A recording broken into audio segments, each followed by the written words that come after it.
Yuk jadi bagian dari dakwah kami. Dukung operasional dakwah dan sosial kami, raih pahala amal jariah yang terus mengalir sampai hari kiamat.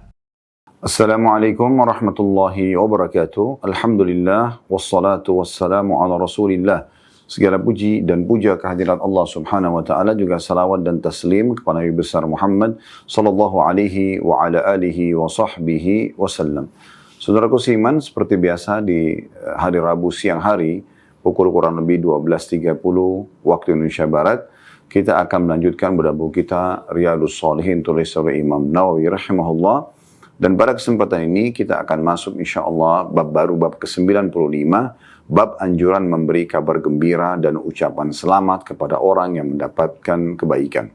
Namun sebelumnya kita berdoa dulu kepada Allah subhanahu wa ta'ala. Semoga Allah mengikhlaskan niat kita, memberkahi majlis ilmu ini, dan juga menjadikan kita orang-orang yang selalu mendapatkan derajat yang tinggi dengan ilmu tersebut, baik di dunia maupun di akhirat, dan juga dimudahkan untuk mengamalkannya, diberkahi. Serta juga kita selalu mendoakan agar negara kita, tempat kita bernaung, ya, diberikan ketentraman, keamanan, kemakmuran, dan Allah berikan petunjuk seluruh pemimpin kita agar mereka menjalankan amanah dengan baik. Juga sebagai masyarakat, kita semua dimudahkan untuk bergotong royong, serta juga memakmurkan negara dan menjaga persatuan dan kesatuan. Dan semoga tentu negara kita menjadi contoh bagi negara-negara yang lain.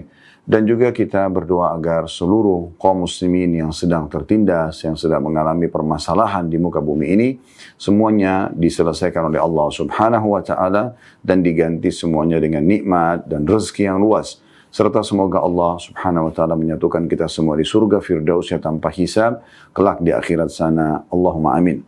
Saudaraku seiman, seperti biasa, cara kami dalam membedah buku, bila kita masuk ke satu judul, maka kita coba menjelaskan dulu judul tersebut, sehingga nanti pada saat membaca dalil-dalil yang ada, baik dari ayat-ayat Al-Quran ataupun hadis Nabi alaihi salatu wassalam, kita akan lebih mudah mencerna dan memahaminya. Baik teman-teman sekalian, semoga Allah ikhlaskan niat. Kita akan menjelaskan dulu bab anjuran memberi kabar gembira dan ucapan selamat kepada orang yang mendapatkan kebaikan atau kelebihan. Teman-teman sekalian, salah satu ciri khasnya Islam adalah bagaimana setiap orang di antara kita berusaha memasukkan kegembiraan ke dalam hati orang lain. Bahkan kalau kita lakukan itu pada setiap muslim atau sosok muslim, maka ini termasuk amal yang paling Allah cintai. Sebagaimana Nabi SAW bersabda, termasuk amal yang paling Allah cintai adalah memasukkan kegembiraan dalam hati setiap muslim. Namun ini berlaku juga kalau kita menyampaikan kegembiraan atau menyampaikan sebuah berita gembira, ataupun kita membahagiakan orang lain walaupun mereka non-muslim. Seperti misalnya kita berbagi makanan, minuman, pakaian, tempat tinggal, transportasi, anjuran, nasihat, ya, masukan positif, ide-ide yang bagus, ya. Semua ini tentunya akan bernilai pahala di sisi Allah subhanahu wa ta'ala, dan masuk dalam umumnya sabda Nabi SAW, khairun nas anfa'um linnas. Manusia yang paling baik adalah manusia yang paling bermanfaat bagi manusia yang lainnya. Dia tidak egoisme, memikirkan dirinya sendiri, tapi bagaimana dia memikirkan juga orang lain dan melibatkan orang lain dalam mencerna dan merasakan kebahagiaan-kebahagiaan tersebut. Walaupun itu hanya sekedar berita gembira. Contoh misal, ada orang baru mendapatkan bayi misalnya, maka mereka gembira, dan kita mengatakan selamat misalnya. Ya. Bahkan Nabi SAW menganjurkan kita untuk mendoakan mereka. Mendoakan. Seperti misalnya dalam hadis dikatakan, Barakallahu laka fi mauhubin lak. Semoga Allah memberkahimu di bayi yang baru lahir ini. Wa syakarta wahib, dan semoga engkau bersyukur kepada sang pencipta yang memberi ini. Wa balagha asyuddah, dan semoga dia tumbuh besar dalam kebaikan. Misal. Begitu juga dengan orang yang baru menikah misalnya, ini harus sebelumnya ya, tapi contoh demi contoh yang penting mudah difahami. Sebenarnya sebelum menjelaskan tentang bayi tadi harusnya contoh ini ya, tapi saya baru terlintas ya saat ini. Orang misalnya menikah, begitu juga mereka gembira, mereka melaksanakan kebaikan Ya, dalam pandangan agama Allah, kita doakan, ya, barakallahu lakuma, semoga Allah memberkahi buat kalian, wa baraka alaikuma, dan selalu kalian mendapatkan keberkahan atau saling mencukupi satu sama yang lain, wa jama' bainakuma fi khair, dan semoga Allah menggabungkan atau menyatukan kalian dalam kebaikan. Maksudnya selalu bahagia, selalu tentram. Nah, doa-doa positif ini. Kita kalau menjenguk orang sakit, termasuk sunnah Nabi SAW menyampaikan berita gembira kepada mereka, bahwasanya penyakit-penyakit ini akan menjadi pembersihan dosa, peninggian derajat. Karena Nabi SAW bersabda, ada dosa-dosa yang tidak cukup dengan istighfar, tapi Allah uji dengan penyakit misalnya.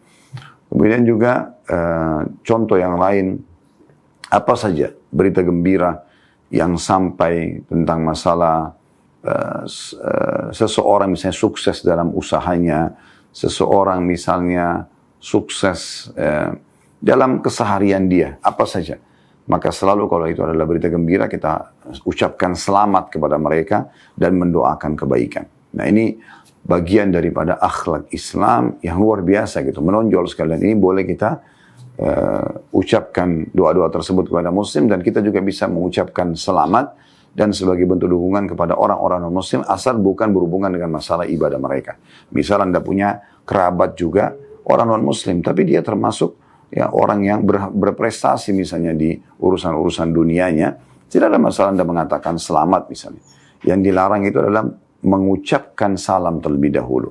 Tapi yang lainnya tidak ada masalah. Atau orang sembuh dari penyakitnya misalnya, lalu kita menyampaikan selamat ya misalnya, kena sukses operasinya misalnya, atau sembuh dari penyakit yang tadinya dia memang sulit sekali untuk berobat, ya, atau sembuh misalnya, bukan berobat, sulit untuk sembuh misalnya, tapi kuasa Allah, Allah sembuhkan misalnya. Dan segala sesuatunya yang berhubungan dengan masalah hal-hal yang baik, dalam pandangan syariat Allah SWT, kita dianjurkan untuk menyampaikan ucapan selamat. Nah, ini kurang lebih gambaran tentang masalah bab kita. Kita akan mulai membaca firman Allah Subhanahu wa taala yang diangkat oleh Imam Nawawi rahimahullah. Dalil yang pertama surah Az-Zumar ayat 17 sampai 18 yang bunyinya, "Fabashshir 'ibad alladziina yastami'una al-qaula fayattabi'una ahsana." Al-ayah artinya, sebab itu sampaikanlah kabar gembira kepada hamba-hamba wahai Muhammad, hamba-hambaku. Ya, Allah SWT menyampaikan, suruh sampaikan, Nabi SAW diperintahkan untuk menyampaikan kabar gembira kepada hamba-hambanya, yaitu mereka yang mendengarkan perkataan, mendengarkan perintah, lalu mengikuti apa yang paling baik di antaranya. Ya, mengerjakan perintah, meninggalkan larangan, maka dia mengikuti itu. Ya, dia fokus untuk mengikuti hal tersebut. Nah, ini berita gembira buat mereka. Berita gembira buat mereka. Nah, dari ayat ini, teman-teman sekalian, kita lihat bagaimana Allah Subhanahu wa taala berfirman, "Fabashshir 'ibad." Sampaikan kabar gembira. Jadi kalau misalnya ada orang yang selepas mengerjakan sebuah ibadah, orang selepas sholat, orang selepas puasa, orang selepas bersedekah, haji dan umroh, apa saja. Tidak ada salahnya kita mengatakan, Masya Allah, semoga Allah kabulkan, semoga Allah berikan pahala yang sempurna. Nah, ini termasuk gitu. Ucapan seperti ini masuk dalam apa yang sedang kita bahas ya. Bahkan dari ayat ini Allah Subhanahu wa taala menyuruh Nabi Muhammad SAW menyampaikan dengan sangat terbuka kepada semua hamba-hamba yang sudah patuh ya, bahwasanya mereka pasti akan mendapatkan balasan yang sempurna dari Allah Subhanahu wa taala. Tidak ada amal yang dikerjakan dari kebaikan yang sia-sia. Semua pasti akan dibalas ya, walaupun kecil. Wa may ya'mal mithqala dzarratin khairan yara. Siapa yang berbuat seperti biji sawi dari kebaikan, pasti dia akan lihat dan menerima balasannya. Jadi di sini luar biasa nih informasi dari Allah Subhanahu wa taala, dan langsung Allah sampaikan berita gembira. Sebagai orang beriman, kita hanya tinggal bersabar sebentar melalui kehidupan dunia ini dengan menjalankan ketaatan-ketaatan kepada Allah Subhanahu wa taala. Toh juga dalam melaksanakan ketaatan tersebut ada kenikmatan. Orang yang sholat itu punya kenikmatan. Kalau tidak, maka dia tidak akan sholat. Orang yang puasa juga begitu, walaupun menahan dahaga dan juga lapar, tapi punya kenikmatan. Orang yang misalnya bangun sholat malam, walaupun dia mungkin sedikit mengantuk, tapi dia punya kenikmatan. Ya. Semuanya, sedekah, haji dan umrah, semua itu walaupun butuh perjuangan, tapi ada kenikmatan. Dan ini adalah sebuah karunia lain dari Allah Subhanahu wa taala selain daripada balasan yang akan mereka terima tentunya, ya. Nah, ini kita bisa menyampaikan berita gembira kepada mereka, ya. Orang yang pernah ada satu syekh menceritakan tentang kebetulan dari Saudi dan dia datang ke Mesir, kemudian saya pernah lihat cuplikan ceramahnya, ya. Kemudian dia menyampaikan satu informasi, dia mampir ke satu masjid di kota Kairo. Pada saat itu tengah malam, dia sempat masuk ke dalam masjid, kemudian dia temukan ada orang sendirian di dekat mihrab imam, lagi sujud dan lagi menangis berdoa kepada Allah Subhanahu wa taala. Dia mendekat, lalu kemudian dia dengarkan doanya, ternyata orang ini sedang berkeluh kesah kepada Tuhannya, curhat dengan Tuhannya untuk menyampaikan tentang kondisi istrinya, di mana istri ini harus operasi dan butuh sekitar 10.000 pon Mesir atau 10.000 jenih, ya. Nah, pada saat itu Syekh ini mendekati dan selepas orang itu berdoa ditanya, ada apa dengan Anda? Dia mengatakan, demi Allah istri saya harus operasi dan butuh dana, saya tidak ada dana dan saya tidak tahu harus kemana dana sebesar ini. 10.000 pon Mesir ini bukan dana yang kecil bagi orang tersebut karena memang dia tidak mampu gitu. Lalu saya mengeluhkan ini kepada Allah Subhanahu wa taala. Lalu apa kata Syekh ini? Terima berita gembira. Nah, ini saksi bahasan kita. Terima berita gembira. Apa yang Anda lakukan ini cara yang paling terbaik. Lanjutkan saja dan Allah akan berikan jalan keluarnya. Kata syekhnya, saya pun meninggalkan orang tersebut dalam kondisi dia larut dengan nikmatnya doanya, curhatnya dengan Tuhannya gitu. Kemudian saya istirahat sejenak, menjelang azan subuh atau azan subuh saya dibangunkan oleh pengurus masjid, kemudian untuk mengerjakan sholat subuh dan mereka meminta agar saya mengimami sholat pada saat itu. Dia bilang saya pun mengimami sholat pada saat itu dan selepas salam ada satu orang di belakang saf saya atau di saf pertama tiba-tiba datang dan salaman sambil mengatakan, Syekh, Masya Allah, saya senang sekali bisa bertemu dengan Anda. Saya termasuk penggemar Anda di YouTube, ya, karena ngikutin kajian Syekhnya di online gitu. Saya tadi ingin sholat di tempat lain, tapi saya kebetulan tinggal di apartemen di sebelah masjid ini dan saya dengarkan di mikrofon seperti suara Anda. Maka saya pun turun segera untuk sholat sini dan Alhamdulillah akhirnya saya bertemu dengan Anda. Kata Syekhnya, Alhamdulillah. Terus dia mengatakan kata-kata yang unik. Orang ini, dia mengatakan, Syekh, saya kebetulan Alhamdulillah orang yang mampu dan saya punya zakat yang belum saya keluarkan. Jumlahnya 10.000 pon. Persis seperti jumlah yang dibutuhkan oleh orang yang susah tadi. Saya ingin sekali 10.000 pon ini saya berikan kepada satu orang hamba Allah yang menyelesaikan permasalahannya. Apakah bisa Anda bantu? Syekhnya tiba-tiba mengatakan, tentu saja bisa.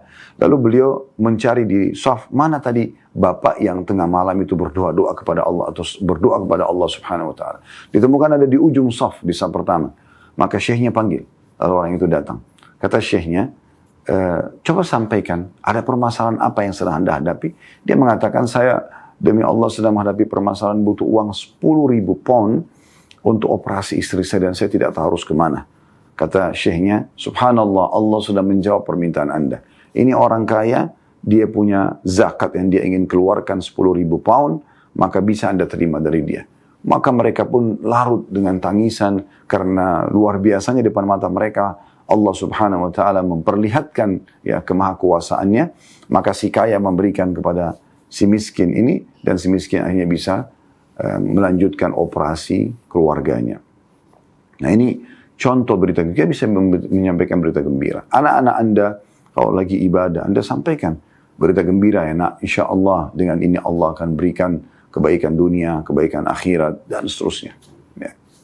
Baik, selanjutnya di sini juga dari ayat kita bisa lihat selain menyampaikan berita gembira, Allah mengatakan ya, kegembiraan berita gembira itu disampaikan kepada orang-orang yattabi'una ahsana, yastami'una al-qawla wa yattabi'una ahsana. Orang yang mengikuti dan mau mendengarkan ya, penyampaian dari Allah Subhanahu wa taala, perintah-perintah Allah Subhanahu wa taala, syariat Allah Subhanahu wa taala, panduan hidup, mana halal, mana haram. Kemudian mereka mengikuti dengan cara yang terbaik. Artinya sesuai dengan panduan wahyu, sesuai dengan contoh dari Nabi SAW, sesuai dengan yang dinukil kepada kita dari para sahabat Ridwanullahi alaihim. Ya, sehingga akhirnya kita betul-betul seperti apa yang Allah inginkan, tanpa kita menambahnya, mengarang-ngarangnya, sehingga betul-betul pasti mendapatkan balasan dari sisi Allah subhanahu wa ta'ala. Baik, selanjutnya dari kedua diangkat oleh Imam Nawawi rahimahullah adalah surah At-Taubah ayat 21. Yang berbunyi Allah Ta'ala berfirman, Yubashiruhum rabbuhum birahmatin minhu wa ridwanin wa jannatin lahum fiha na'imun mukim. Tuhan mereka menggembirakan mereka dengan memberikan rahmat dari sisinya, keridhaan dan juga surga, mereka memperoleh kesenangan yang kekal di dalamnya. Maksudnya nanti, orang-orang beriman diberitahukan berita gembira dari di dunia. Kayak kita sekarang ini, kita bisa menyampaikan, Bapak Ibu sekalian, semoga Allah rahmati Anda, kalau Anda jaga sholat, Anda akan dapat 1, 2, 3, 4, 5. Dan janji Allah benar, pengampunan dosa, peninggian derajat, ya. Kemudian kalau Anda zikir, kalau Anda puasa, kalau Anda berdoa, kalau Anda sedekah, kalau Anda haji dan umroh, Anda silaturahim keluarga, Anda jenguk orang sakit, Anda bersabar atas ujian-ujian yang datang, maka akan ada berita begini dan begitu. Di dunia. Di akhirat, Allah subhanahu wa ta'ala juga menyampaikan berita gembira yang lebih besar lagi dengan derajat yang tinggi di surga. Nah itu yang disampaikan. Di sini Allah subhanahu wa ta'ala mengatakan, Yubashiruhum rabbuhum birahmatin minhu. Allah menggembirakan atau menyampaikan berita gembira kepada mereka dengan rahmat dari sisinya. Waridwan dan keridhaan Allah subhanahu wa ta'ala. Karena ahli surga tidak akan pernah lagi Allah subhanahu wa ta'ala murka kepada mereka. Ya, karena ahli surga tidak akan juga melakukan pelanggaran-pelanggaran agama lagi. Selamanya abadi Allah subhanahu wa ta'ala akan ridho dengan mereka. Kemudian juga dengan surga.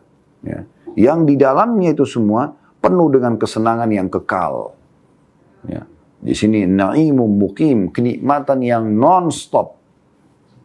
Dengan sholat selama umur diberikan, dengan puasa, dengan zikir, dengan berdoa, dan seterusnya. Itu sudah cukup untuk membuat Allah subhanahu wa ta'ala ya, memberikan balasan yang sangat melimpah. Nanti kita insya Allah bi'inillahi ta'ala.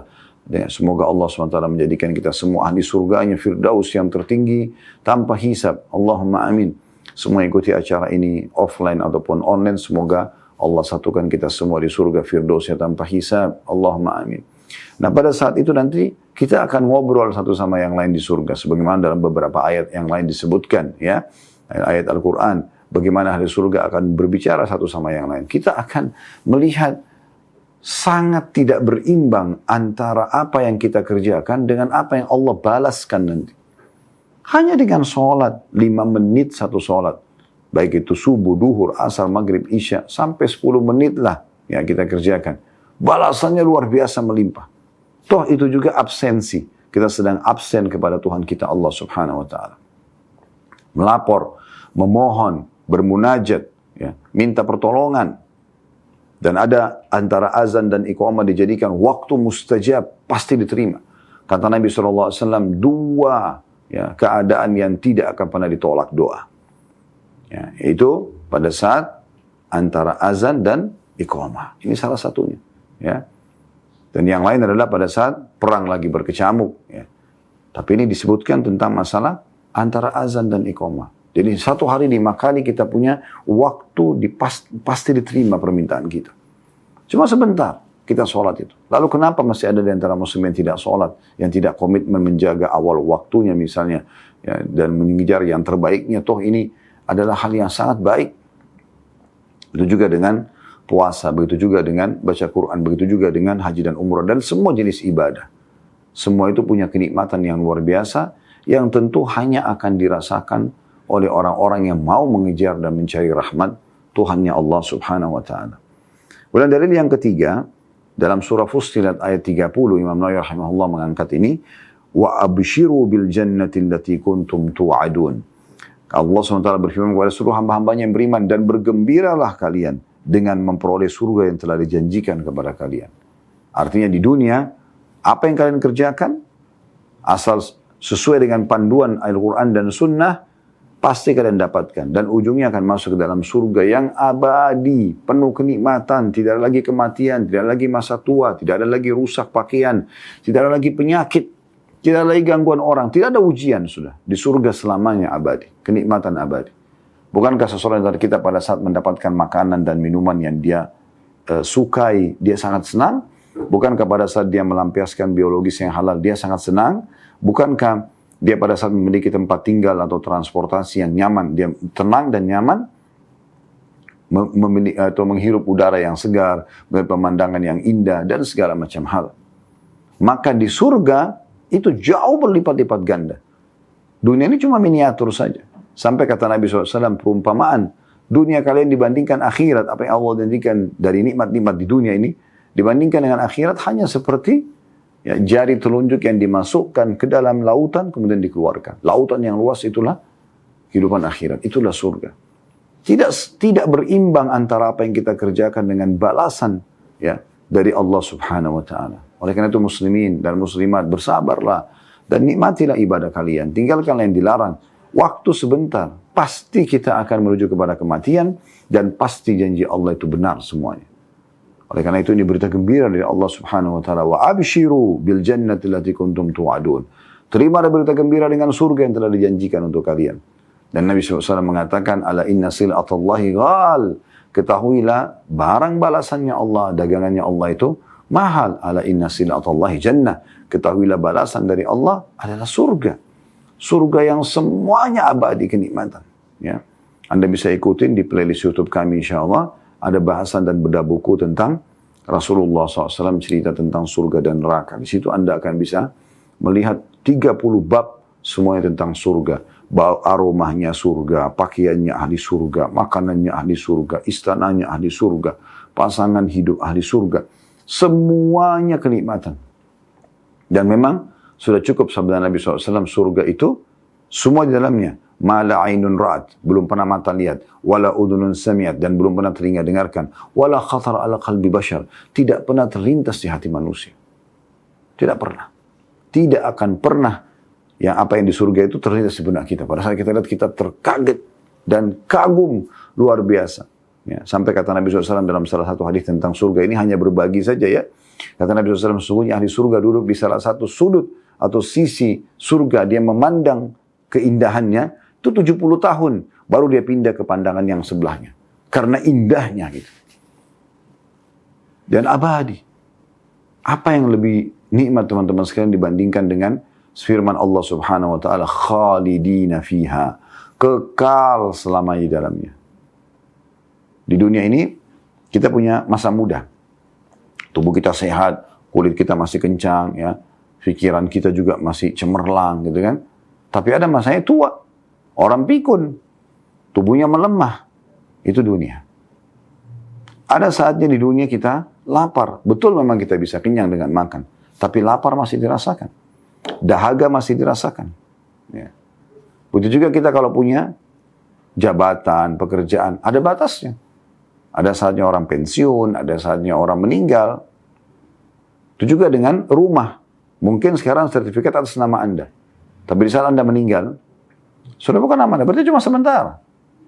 Akan dibagi oleh ahli waris dan dijual, dimiliki oleh orang lain. Berapa banyak rumah yang tadinya miliknya si fulan, pada saat dia meninggal, pindah kepada miliknya si fulan yang lain. Si fulan yang lainnya juga pada saat meninggal, pindah kepada miliknya si fulan yang lain. Mungkin di sekitar Anda cukup banyak itu. Anda bisa lihat. Kendaraan, milik kita hanya pada saat kita hidup saja. Setelah kita meninggal sudah bukan lagi. Bahkan ada orang selama hidupnya pun sudah bukan jadi miliknya lagi. Karena dia menjualnya karena kebutuhan misalnya. Nah, di dunia ini tidak ada yang kekal. Semua akan ditinggalkan. Tapi akhirat, Allah memastikan khalidina fiha. Sekali Anda masuk ke surga, ya, tidak akan habis masa muda Anda. Sebagaimana Nabi SAW mengatakan, ahli surga tidak akan habis masa mudanya. Dalam riwayatnya disebutkan, mereka akan berumur 33 tahun. Tidak lebih sehari, tidak kurang sehari. Dalam riwayat lain juga disebutkan, kata Nabi SAW, siapapun yang tidak ada yang meninggal bayi ataupun meninggal sudah sangat tua, kecuali mereka akan dibangkitkan dengan umur 33 tahun. Dalam riwayat lain juga disebutkan, keperawakan mereka, postur tubuh mereka seperti ayah mereka Adam, 60 siku ke langit, dan wajah mereka seperti Yusuf, maksudnya tetap wajah kita seperti ini, tapi sudah tampan sekali, semua hilang kejelekannya gitu kan. Wanitanya juga sangat cantik, dan juga hati mereka seperti Ayub, suci, bersih, tidak pernah membenci orang, tidak pernah ada dendam dan seterusnya. Kemudian di surga tidak akan rusak baju mereka. Tidak ada lagi meludah dan beringus, tidak ada sakit. Ya. Tidak ada lagi ya, buang air besar dan buang air kecil. Semuanya makanan, minuman yang dikonsumsi yang tidak dibutuhkan oleh tubuh akan keluar dalam bentuk keringat di tubuhnya yang lebih wangi dari bau kasturi. Sekali kita memiliki istana di surga, istana kita selamanya khalidina fiha. Kita akan makan di surga bukan karena lapar. Kita minum bukan karena haus. Tidak lagi lapar dan haus. Sampai kata Nabi SAW, ahli surga yang paling rendah derajatnya memiliki 10.000 pelayan. Yang setiap pelayan memegang 2 nampan. Ya. Maka ahli surga itu akan makan dari nampan yang pertama sampai nampan terakhir 10.000 orang. Dengan kenikmatan yang sama. Nggak ada kenyang. Orang makan kena kenikmatan. Kuasa Allah SWT yang telah menciptakan itu. Orang juga minum bukan karena haus. Jadi kita tidak menderita sama sekali. Ya. Tidak menderita sama sekali. Kepemilikan yang abadi. Pasangan suami istri akan abadi. Semua kebun-kebun, apa saja fasilitas surga, semuanya abadi. Makanya Nabi SAW menyampaikan kepada kita berita gembira, mengatakan nanti akan didatangkan pada hari kiamat ahli surga yang paling susah di dunia. Susah sekali hidupnya. Dari lahir, dari keluarga miskin, sampai meninggal juga, meninggal dalam keadaan miskin. Tapi sholat, puasa, jaga ibadah kepada Allah Subhanahu Wa Taala. Apa yang terjadi? Kata Nabi SAW di hari kiamat didatangkan nanti dicelupkan satu celupan di surga, dikeluarkan. Lalu ditanya, pernah nggak engkau merasakan penderitaan selama ini? Pernah susah nggak hidupmu? Dia mengatakan, demi Allah tidak pernah. Hilang semua kesulitan dunianya hanya dengan satu celupan di surga. Bagaimana dengan yang jadi penghuninya abadi? Itu satu celupan doang. Cuma satu celupan saja. Sudah cukup menghilangkan semua kesulitan dunia. Dan sebaliknya akan datangkan orang yang paling bahagia di dunia, tapi dari ahli neraka. Dari lahir sudah jadi anak raja, tinggal di istana, sampai meninggal juga di istana. Dunia tidak kurang. Tapi ahli neraka. Nggak beriman kepada Allah SWT. Didatangkan hari kiamat, dicelupkan satu celupan dalam neraka. Dikeluarkan. Ditanya, pernah nggak kamu rasa kenikmatan selama ini? Kamu pernah bahagia nggak selama ini? Jawabannya, demi Allah tidak pernah. Hilang, buyar semua, kena siksaan yang pedih di api neraka itu. Maka dalam riwayat lain juga disebutkan, pada saat Allah Subhanahu Wa Taala menciptakan surga, Allah memerintahkan Jibril untuk datang melihatnya. Lalu setelah itu Allah lebih tahu, cuman Allah ingin menyampaikan kepada Jibril, coba lihat surga itu dan berikan apa pendapatmu. Bukan berikan pendapat, Allah tidak butuh pendapat, tapi Allah tanyakan, apa yang sudah kamu lihat? Bagaimana surga itu? Maka dia mengatakan, ya Allah, tidak ada orang yang mendengarkan dari hambamu surga, bukan cuma lihat dengar saja, kecuali pasti dia berharap jadi penghuninya karena luar biasa nikmatnya.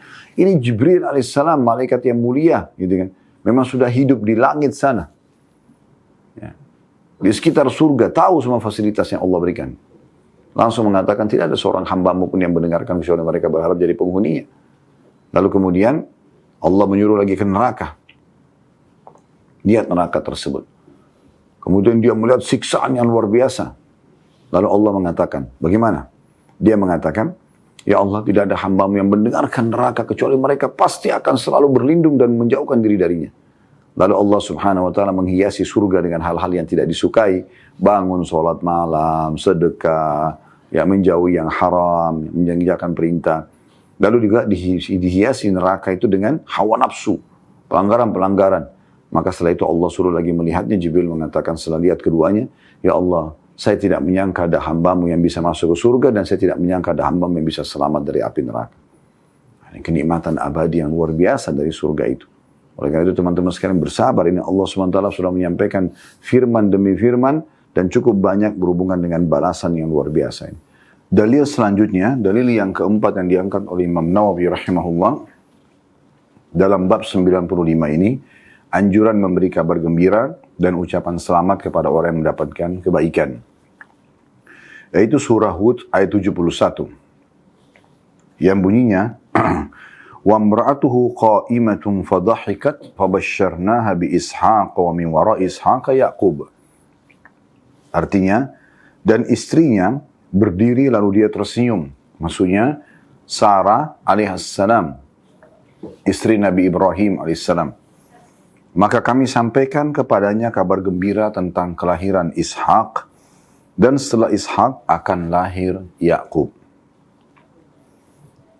penyampaian ini, teman-teman sekalian, ada ceritanya, artinya, atau cerita ini, Ibrahim AS memiliki dua orang istri. Yang pertama adalah Sarah, dan cukup lama menikah, sampai menjelang umur 60 tahun, Sarah belum memiliki anak. Dan istri kedua Hajar, yang baru beberapa waktu menikah dan akhirnya Allah karuniai anak Ismail. Maka Sarah terus saja berdoa kepada Allah Subhanahu wa taala agar diberikan anak.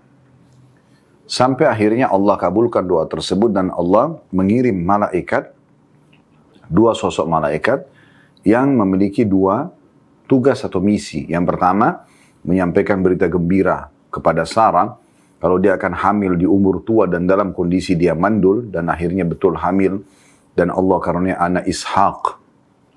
Bahkan pada saat itu berita gembiranya bukan cuma sekedar dapat Ishak saja alaihissalam. Allah nobatkan jadi Nabi Ishak dan dari Ishak nanti akan lahir Yakub dan juga menjadi nabi.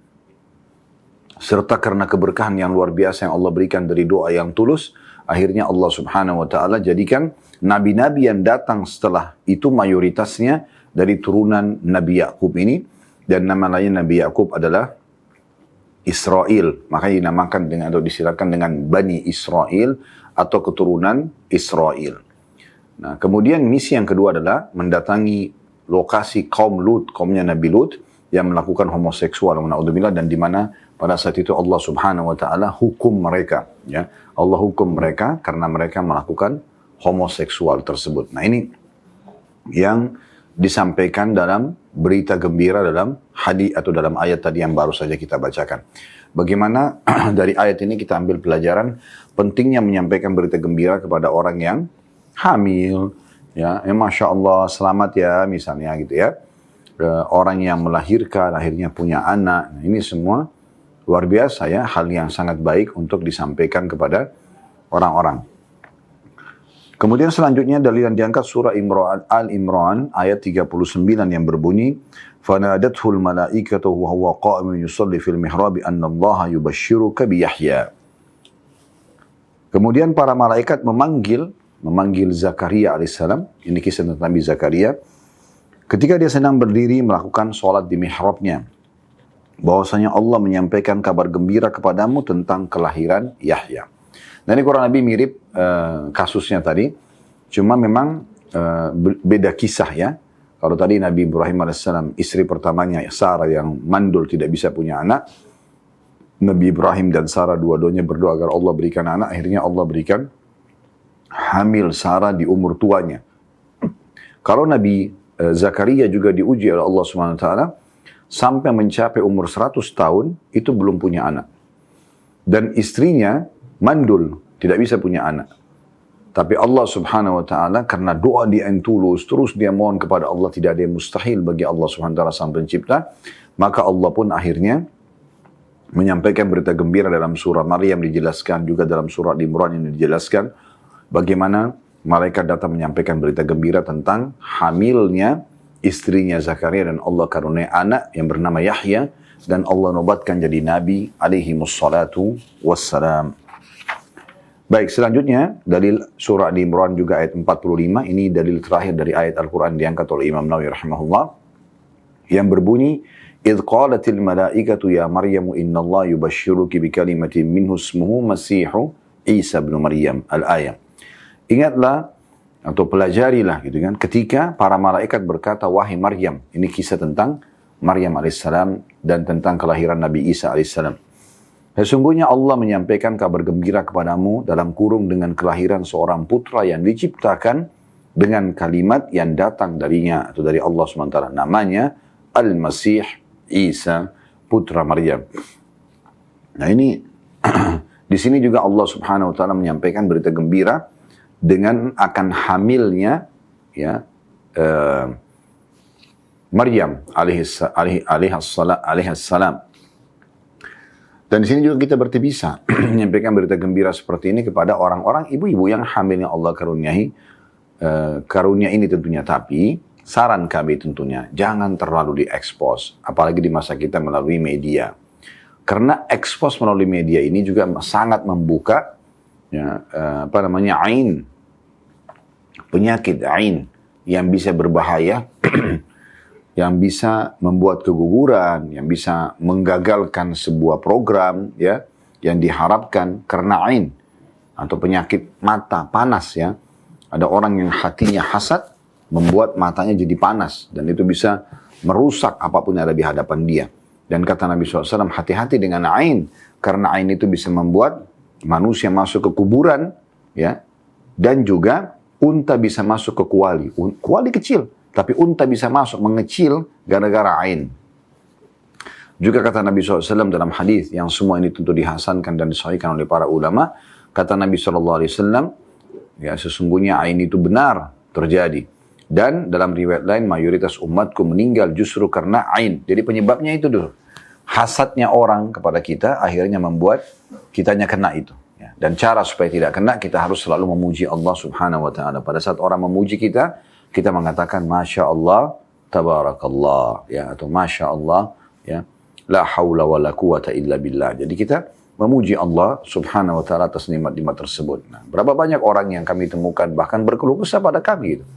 Mereka hamil akhirnya keguguran. Ternyata memang terlalu diekspos. Hasil USG masuk ke media, gitu kan.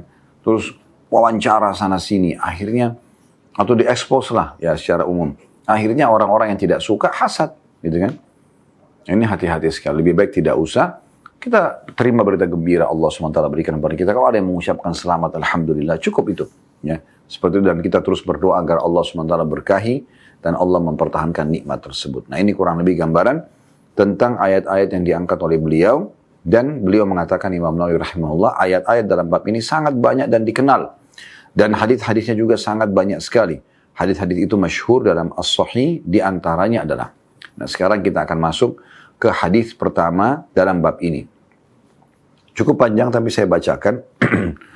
Ya, maaf, ini hadis pertama pendek tapi ada hadis kedua yang cukup panjang. Ya. Hadis pertama ini hadis nomor 713. Maaf, tadi saya katakan panjang itu maksud saya hadis keduanya nanti 714 ya. Hadis pertama cukup pendek sebenarnya. Hadis kedua yang panjang ya. Hadis nomor 713 dari Abu Ibrahim. Ada yang berkata Abu Muhammad.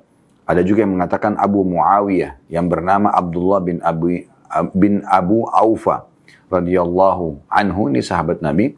Anna Rasulullah sallallahu alaihi wasallam basyara Khadijah radhiyallahu anha bi baitin fil jannati min qasab la sakhaba fiha wala nasab.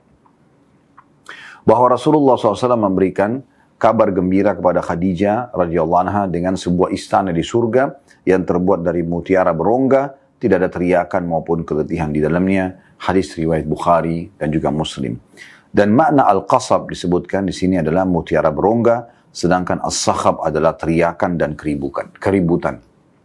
Nah, dari hadis ini kita banyak sekali yang bisa kita ambil pelajaran. Namun saya dulu ingin menyampaikan, terlebih dahulu ingin menyampaikan bagaimana sebab keluar awalnya berita gembira kepada Khadijah radhiyallahu anha. Khadijah adalah figur istri yang luar biasa.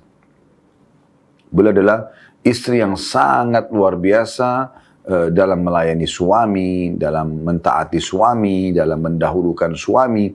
Bagi dia semuanya hidupnya untuk membahagiakan suaminya. Sehingga dengan itu, karena ini bagian daripada syariat Allah Subhanahu Wa Taala, satu waktu Nabi SAW pulang ke rumah lalu bertemu dengan Khadijah. Dan Khadijah karena cintanya sama suaminya sampai dia bisa tahu dari wajah Nabi SAW kalau suaminya lagi lapar kah atau butuh sesuatu, walaupun belum diucapkan.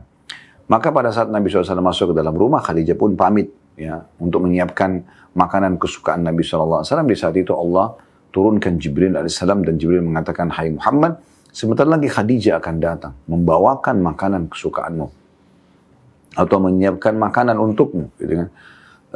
Dan karena itu, karena perbuatan yang luar biasa pada suaminya ini, maka sampaikan kepada dia berita gembira, ya, bahwasanya ya, dia akan sampaikan salam dari Tuhannya karena perbuatan ini. Kalau kata Jibril AS, dan sampaikan juga salam dariku, serta sampaikan berita gembira kalau dia akan diberikan istana di surga karena perbuatan ini yang terbuat dari tadi disebutkan di sini ya, yaitu mutiara yang berongga dan tidak akan pernah ada keributan dalamnya. Kenapa? Karena Khadijah nggak pernah ribut dengan suaminya. Selalu kesantunan, kesopanan, keromantisan, ya, keharmonisan, semuanya yang kebaikan-kebaikan saja yang ada. Oleh karena itu Allah SWT berikan balasan yang luar biasa. Nah, ini sebab disebutkannya hadis ini, gitu kan? Bagaimana Khadijah mendapatkan keutamaan ini. Baik, kita langsung saja masuk kepada faidah hadis. Ya. Faidah yang pertama, kedudukan Khadijah radhiyallahu anha, istri pertama Nabi SAW, dan bagaimana pelajaran yang luar biasa bisa kita ambil terutama dari para muslimah. Hanya menjadi istri yang baik, menjadi wanita yang salihah, ya, maka bahagia di dunia. Selalu dikenang, tidak ada satupun dinukil berita dari Khadijah atau tentang Khadijah yang buruk, tidak ada. Hampir semua muslimin sepakat kalau Khadijah adalah orang baik. Orang yang tidak pernah punya masalah dengan Nabi SAW. Bahkan pada saat meninggal, dikenang dengan Amul Huzun, tahun kesedihan. Karena Nabi SAW sedih dengan meninggalnya Khadijah. Merasa kehilangan. Dan begitulah seharusnya setiap istri. Pada saat dia meninggal, suaminya merasa kehilangan. Ya. Dan kata Nabi SAW, istri manapun yang meninggal dan suaminya ridho, merasa luar biasa kehilangan karena semasa hidup. Sangat luar biasa pelayanannya, ya, akhlaknya, maka dia pasti akan masuk ke dalam surga. Jangan sampai Anda menjadi seorang istri yang kalau meninggal, suaminya malah mengatakan Alhamdulillah dia meninggal. Karena masa hidupnya semuanya tuntutan, semuanya permasalahan. Tidak selesai masalah-masalah dalam hidupnya. Maka ini yang diambil pelajaran dari situ, ya. Kemudian yang kedua, bagaimana kondisi surga yang semuanya penuh dengan kenikmatan, tidak ada lagi bising, tidak ada lagi letih, tidak ada lagi gangguan. Semuanya ketentraman. Anda mungkin pernah mengalami fase di mana pada saat itu Anda merasa sangat tentram. Misalnya kondisi fisik Anda lagi prima, makanan dan minuman lagi yang Anda sukai lagi ada, ya, Anda lagi gembira-gembiranya, lagi tersenyum, tertawa, bahagia. Semua kondisi di sekitar Anda aman, tentram, cuaca bagus, negara aman, pekerjaan berjalan lancar, semuanya orang baik dengan kita. Nah, kondisi seperti ini berlipat ganda nanti akan kita rasakan di surga. Karena di dunia bisa berubah setiap saat, kan? Bisa Anda sehat menjadi sakit, bisa Anda muda menjadi tua, bisa Anda berteman tiba-tiba bermusuhan, bisa Anda merasakan sebuah kenikmatan dan tiba-tiba juga bisa hilang. Ya, tidak Anda dapatkan lagi misalnya makanan favorit Anda, minuman Anda dan seterusnya, atau Anda kena ujian penyakit yang membuat Anda tidak bisa lagi mengkonsumsi makanan kesukaan Anda misalnya. Di surga tidak seperti itu. Ya, semuanya akan Anda rasakan dan sifatnya abadi sebagaimana tadi kami sudah jelaskan, ya teman-teman sekalian. Oleh karena itu selalu memohon kepada Allah SWT agar dimasukkan dalam surga dan selalu kejar amalan-amalan yang membawa Anda masuk ke dalam surga. Ingat sabda Nabi SAW, sesungguhnya surga itu lebih dekat kepada seseorang di antara kalian daripada tali sendalnya sendiri. Artinya, azan, sholat. Ya. Apapun perintah sedang datang, kerjakan. Yang ada larangan yang mungkin tiba-tiba terlintas di benak Anda atau di hadapan Anda dan Anda tolak. Ya. Atau Anda tolak perbuatan tersebut, sampai meninggal maka masuk dalam surga. Dan begitu juga kata Nabi SAW, dan sesungguhnya neraka lebih dekat kepada salah seorang di antara kalian daripada tali sendalnya sendiri. Ugal-ugalan, mabuk setiap hari, zina setiap hari, riba, manipulasi, ghibah, fitnah, terus begitu, hanya meninggal, selesai. Masuk ke dalam nerakanya. Oleh karena itu harus hati-hati sekali dan keputusan ada di tangan Anda tentunya teman-teman sekalian. Selanjutnya hadis kedua, ini hadis yang tadi saya katakan cukup panjang. Dari Abu Musa al-Ash'ari radhiyallahu anhum, annahu tawadda fi baitihi thumma kharaja faqala la'alzamanna Rasulullah sallallahu alaihi wasallam wa la'akunanna ma'ahu yawmi hadha. فجاء المسجد فسأل عن النبي صلى الله عليه وسلم فقالوا وجهها هنا قال فخرجت على أثره أسأل عنه حتى دخل بئر عريش atau maaf بئر عريسin, ya pakai sin tadi ya, saya keliru mengucapkan dengan shin, mohon maaf. حتى دخل بئر عريس فجلست عند الباب حتى قضى رسول الله صلى الله عليه وسلم حاجته وتوضأ فقمت إليه فإذا هو قد جلس على بئر عريس وتوسط كفه atau كفها وكشف عن ساقيه ودلهما في البئر فسلمت عليه ثم انصرفت فجلست عند الباب فقلت لأكونن بواب رسول الله صلى الله عليه وسلم اليوم. فجاء أبو بكر رضي الله عنه فدفع الباب. فقلت من هذا؟ فقال أبو بكر. فقلت على رسلك. ثم ذهبت فقلت يا رسول الله هذا أبو بكر يستأذن. فقال إئذن له بشره بالجنة. فأقبلت حتى قلت لأبي بكر ادخل ورسول الله صلى الله عليه وسلم يبشرك بالجنة. فدخل أبو بكر حتى جلس عن يمين النبي صلى الله عليه وسلم معه في الكف ودل رجليه في البئر كما صنع رسول الله صلى الله عليه وسلم وكشف عن ساقيه. ثم رجعت وجلست وقد تركت أخي يتوضأ ويلحقني. فقلت إن يريد الله في فلان أو يريد أخاه خيرا يأتي به. فإذا إنسان يحرك الباب. فقلت من هذا؟ فقال عمر بن الخطاب. فقلت على رسلك. ثم جئت إلى رسول الله صلى الله عليه وسلم فسلمت عليه وقلت هذا عمر يستأذن. فقال إئذن له بشره بالجنة. فجئت عمر فقلت أذن ويبشرك رسول الله صلى الله عليه وسلم بالجنة. فدخل فجلس مع رسول الله صلى الله عليه وسلم في الكف عن يساره ودل رجليه في البئر. ثم رجعت فجلست فقلت إن يريد الله بفلان خيرا يعني أخاه يأتي به.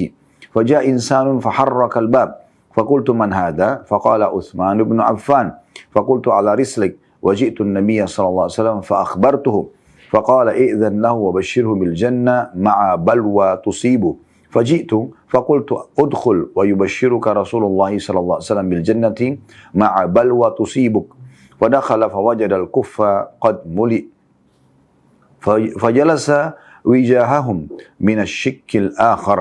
قال سعيد بن المسيب فأولتها قبورهم. Terjemahannya yang tadi hadis cukup banyak saya bacakan dalam bahasa Arab, bahwa ini Abu Musa al-Asy'ari radhiyallahu anhu berkata bahwa dia berwudu di rumahnya, kemudian dia keluar rumah dan berkata, sepanjang hariku hari ini aku akan mengikuti Rasulullah sallallahu alaihi wasallam dan selalu bersama beliau. Nah, ini sekaligus kita ambil saja langsung pelajarannya ya, bahwasanya pelajaran pertama dari hadis adalah kedudukan Abu Musa al-Asy'ari radhiyallahu anhu, bagaimana pada masa itu beliau meluangkan waktunya dan dia memang ingin sekali mendapatkan pahalanya. Seharian itu akan membantu Nabi SAW. Apa saja Nabi inginkan dia akan bantu. Dia akan selalu bersama Nabi dimanapun Nabi berada. Maka dia pun datang ke masjid, kemudian bertanya tentang Nabi SAW. Maka orang-orang menjawab, beliau menuju ke arah sini. Ditunjuklah satu arah. Lalu dia berkata, kata Abu Musa al-Asy'ari, maka saya pergi mengikuti jejak beliau dan menanyakan tentang beliau hingga beliau masuk ke dalam sebuah sumur yang bernama Aris. Maka saya pun duduk di depan pintu hingga Rasulullah SAW selesai dari hajatnya dan wudhu. Kemudian saya menghampiri beliau, ternyata beliau telah duduk di atas sumur dan berada di tengah-tengah bibir sumur tersebut. Beliau menyingkap kedua betis beliau dan menjulurkan keduanya ke dalam sumur. Saya mengucapkan salam kepada beliau, kemudian saya kembali dan duduk di depan pintu. Saya pun berkata, hari ini saya harus menjadi penjaga pintu untuk Rasulullah sallallahu alaihi wasallam. Kita ambil pelajaran di sini. Pelajaran yang kedua dari hadis adalah bagaimana Nabi sallallahu alaihi wasallam juga memiliki waktu untuk bersantai, dan biasanya orang-orang Madinah di musim panas pada saat itu mereka duduk menyejukkan tubuh mereka di bawah perkebunan, di bawah pohon-pohon yang penuh dengan perkebunan yang penuh dengan pohon-pohon. Dan juga mereka biasa merendamkan kaki mereka di air. Ya, itu yang Nabi SAW contohkan pada saat itu. Dan ini berarti dibolehkan bagi setiap muslim melakukan perbuatan tersebut. Ya. Ini faedah kedua dari hadis. Ya. Kemudian faedah yang ketiga dari hadis adalah bolehnya seseorang muslim memiliki pendamping, penjaga yang mendampingi dia, yang melayani kebutuhannya. Ya. Ini juga dibolehkan. Nabi SAW memiliki banyak pelayan. Di antaranya Abdullah bin Mas'ud yang biasa menyiapkan siwak dan juga ya sendal beliau. Ada Anas bin Malik yang memenuhi kebutuhan-kebutuhan beliau. Ya. Dan cukup banyak di antara para sahabat yang mengabdi kepada Nabi SAW. Dan beliau biarkan di antaranya Abu Musa al-Asy'ari sini.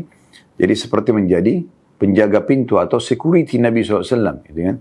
Dia menjaga pintu kebun tersebut supaya ya Nabi SAW aman. Dan setiap kali ada orang yang pamit ingin ketemu, maka Abu Musa al-Asy'ari meminta izin kepada Nabi SAW. Ini pelajaran ketiga dari hadis.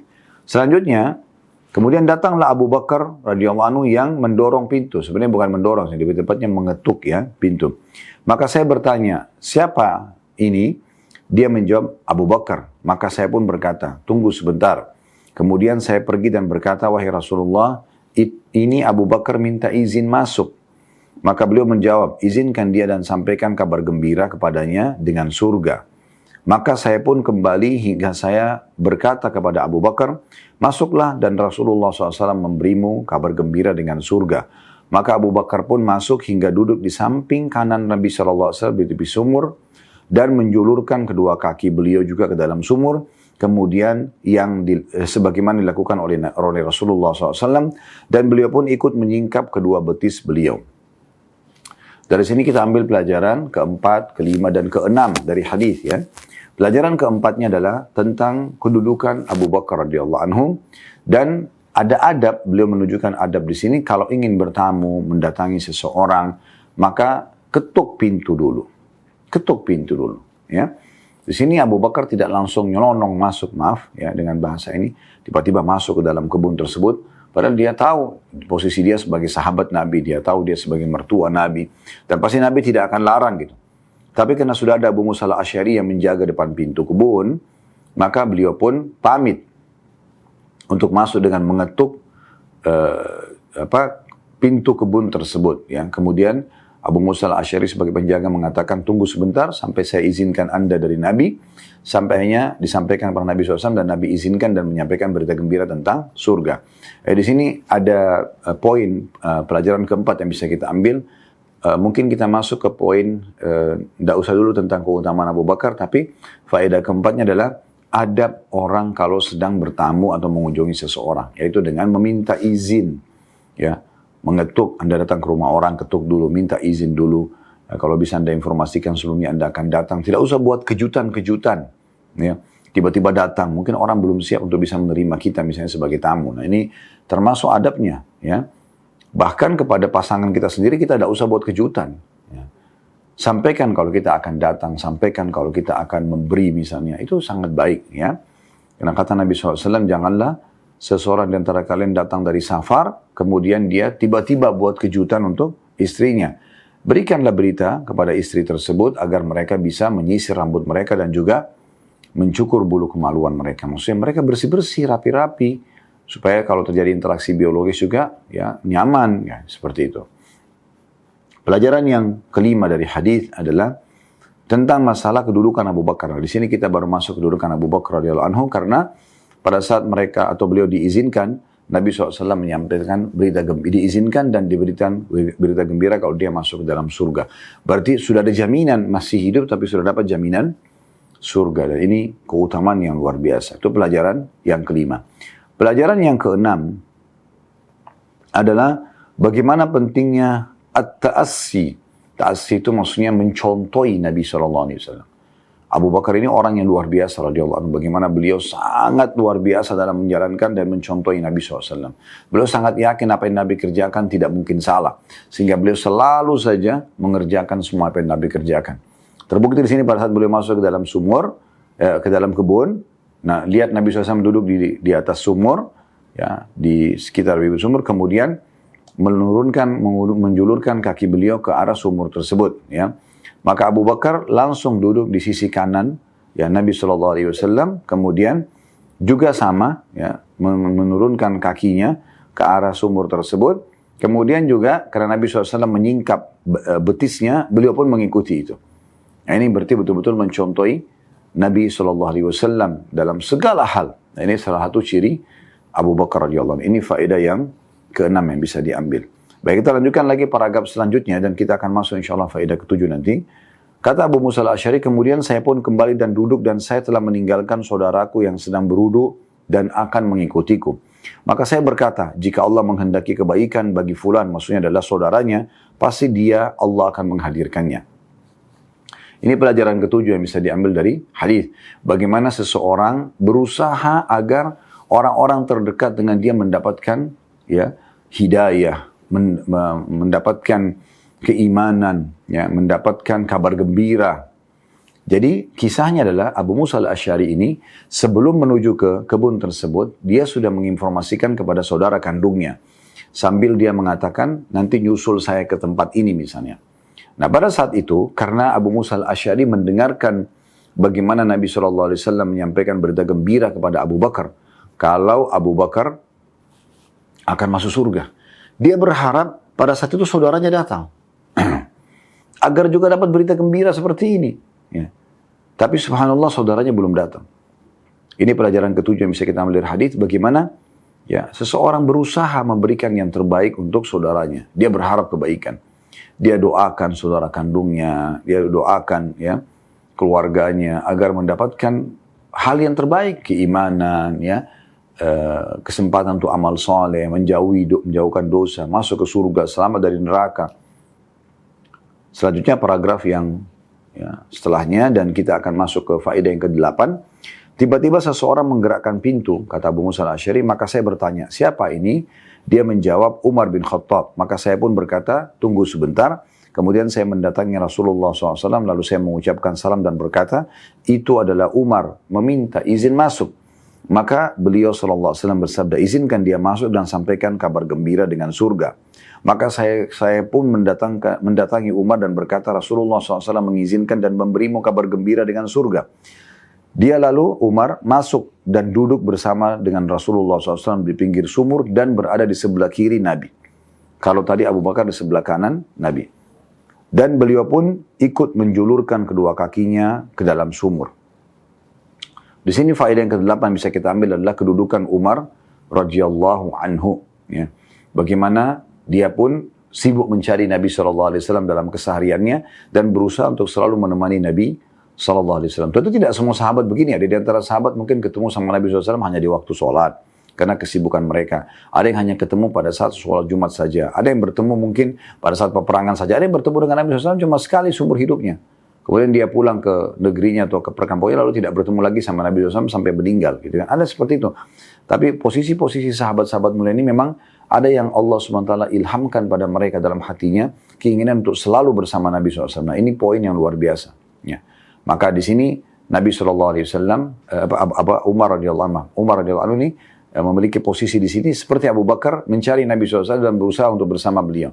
Dan juga ya, Nabi SAW sampaikan berita gembira, dia pun akan masuk ke dalam surga. Sama Abu Bakar, masih hidup sudah dapat tiket ke surga. Artinya meninggal pasti masuk surga orang ini.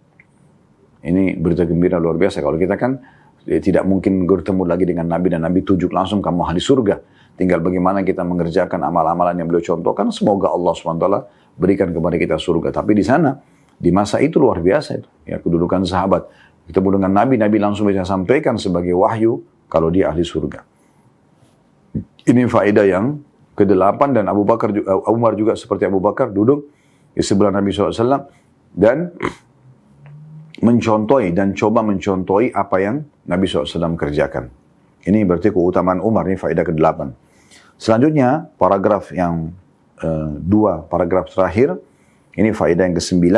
Kemudian saya kembali duduk, kata Abu Musa al-Asy'ari. Lalu saya berkata, jika Allah menginginkan kebaikan bagi fulan, maksudnya adalah saudara kandungnya tadi yang dia tunggu dan lagi beruduk belum muncul-muncul, gitu kan? Pasti dia Allah akan mendatangkannya kemari. Tiba-tiba datang seseorang, kemudian mengetuk pintu lagi dan saya katakan, siapa ini? Dia menjawab, Uthman bin Affan. Maka saya pun katakan, tunggu sebentar.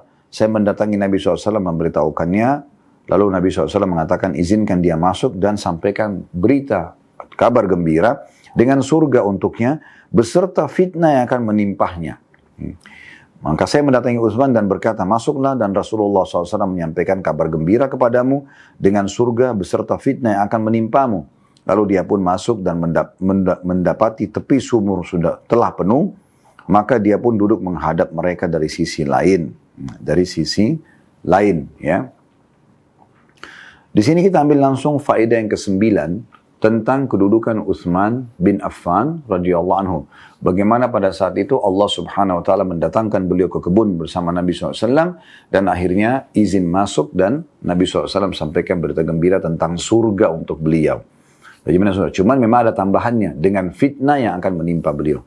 Maksudnya fitnah adalah beliau akan tidak disukai oleh sebagian masyarakatnya, sebagaimana kita tahu dalam kisah hidup beliau, dan akhirnya beliau terbunuh di tangan kaum Khawarij, kaum-kaum yang memberontak dari pemerintah resmi pada saat itu, dan akhirnya mereka membunuh Utsman radhiyallahu anhu, dan beliau meninggal dalam kondisi sedang berpuasa, dan beliau memang sudah sempat mimpi sebelum terbunuh, bahwasanya Nabi SAW berkata kepada beliau, "Hai Utsman, bersabarlah, engkau akan bertemu dan berbuka puasa bersama kami."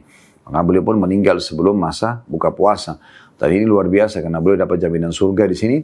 Dan juga ada hadis Nabi SAW, siapa yang meninggal sementara dia puasa, maka baginya surga. Ya. Dan ini berita gembira tentunya buat Utsman bin Affan.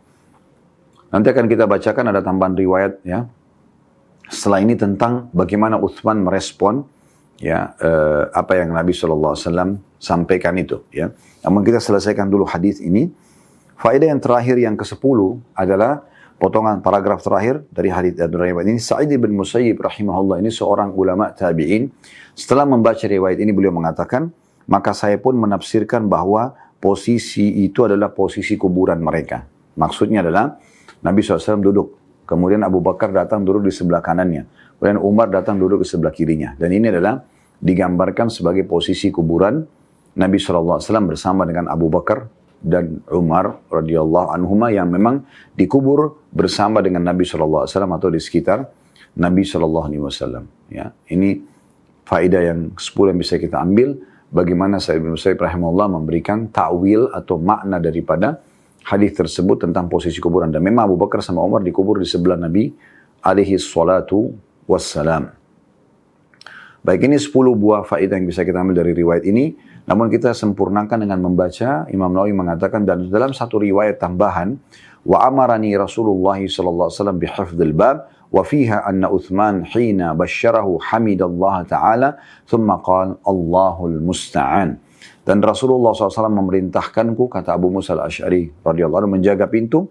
Di dalamnya disebutkan dalam riwayat itu bahwa ketika Utsman diberi kabar gembira, dia memuji Allah Subhanahu wa taala, kemudian berkata, hanya Allah lah tempat meminta pertolongan.